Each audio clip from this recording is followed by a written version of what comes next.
Capítulo 12. Principiou também a falar-lhes com ilustrações. Um homem plantou um vinhedo e pôs uma cerca em volta dele, e escavou um recipiente para o lagar, e ergueu uma torre, e o arrendou a lavradores e foi viajar para fora. Então, na época de vida, enviou um escravo aos lavradores para obter alguns dos frutos do vinhedo da parte dos lavradores. Mas tomaram-no, espancaram-no e mandaram-no embora de mãos vazias. Enviou-lhes novamente outro escravo, e a este bateram na cabeça e desonraram. E enviou outro, e a este mataram, e muitos outros, dos quais espancaram alguns e mataram outros. Ele tinha mais um filho amado.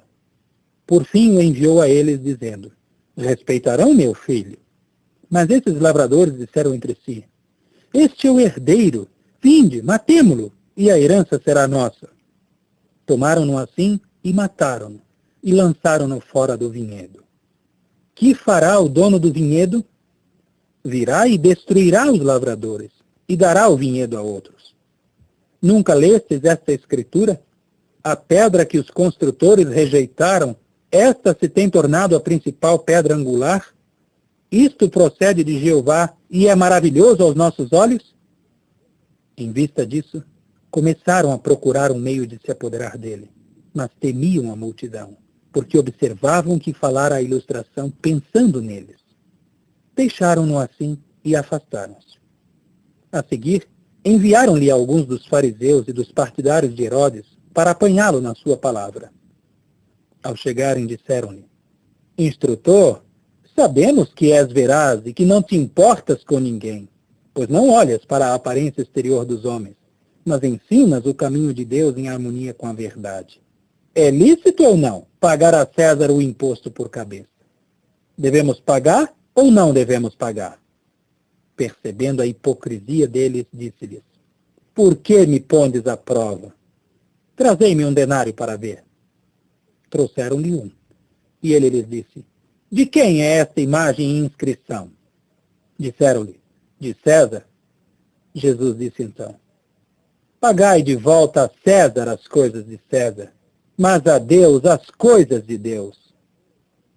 E começaram a maravilhar-se dele.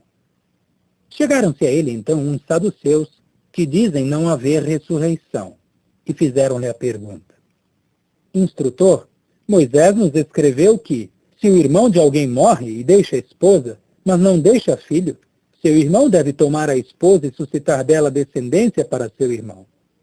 Havia 7 irmãos, e o primeiro tomou uma esposa, mas quando morreu, não deixou descendência.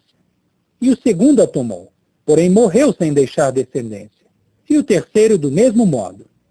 E os 7 não deixaram nenhuma descendência. Por fim morreu também a mulher. Na ressurreição, de qual deles será ela esposa?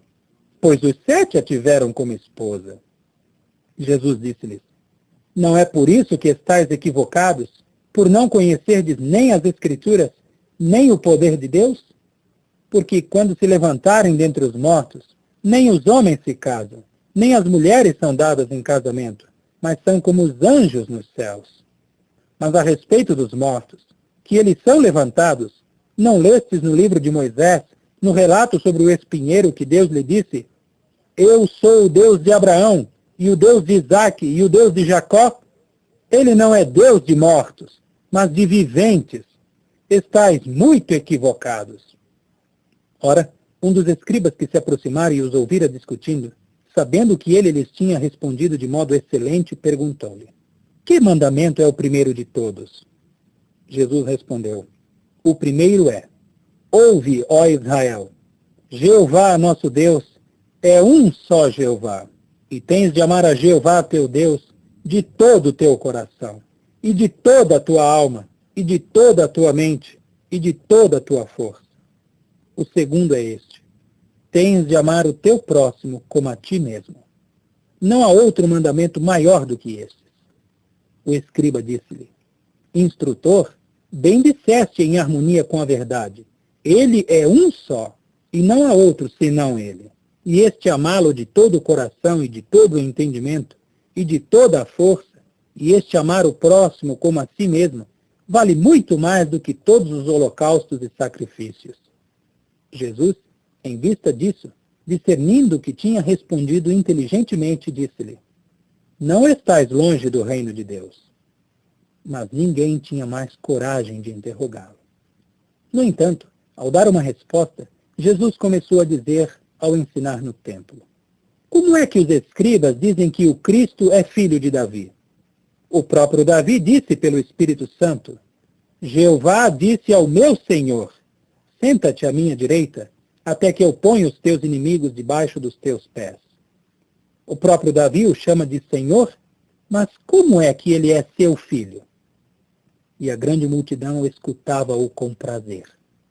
E ele prosseguiu a dizer no seu ensino: acautelai-vos dos escribas, que querem andar de vestes compridas e querem cumprimentos nas feiras, e os primeiros assentos nas sinagogas e os lugares mais destacados nas refeições noturnas.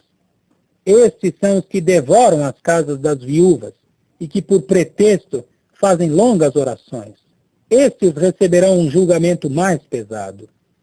E ele se assentou, tendo os cofres do tesouro ao alcance da vista, e começou a observar como a multidão lançava dinheiro nos cofres do tesouro, e muitos ricos lançavam neles muitas moedas. Veio então uma viúva pobre, lançou neles 2 pequenas moedas, de muito pouco valor.